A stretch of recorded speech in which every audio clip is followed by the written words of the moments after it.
Dental sealants are basically cover that goes in the grooves of teeth. They're used on kids about 6 years old and older.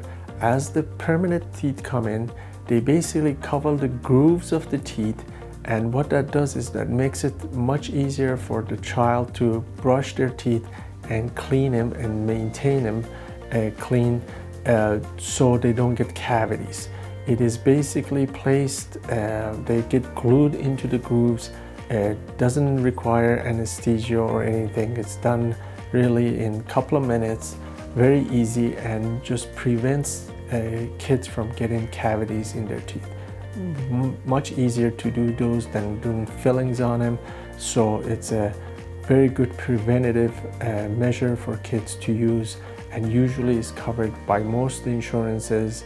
And like I said before, doesn't require any needles or anesthesia. It's literally done in a few minutes and help a lot as far as preventing kids getting cavities.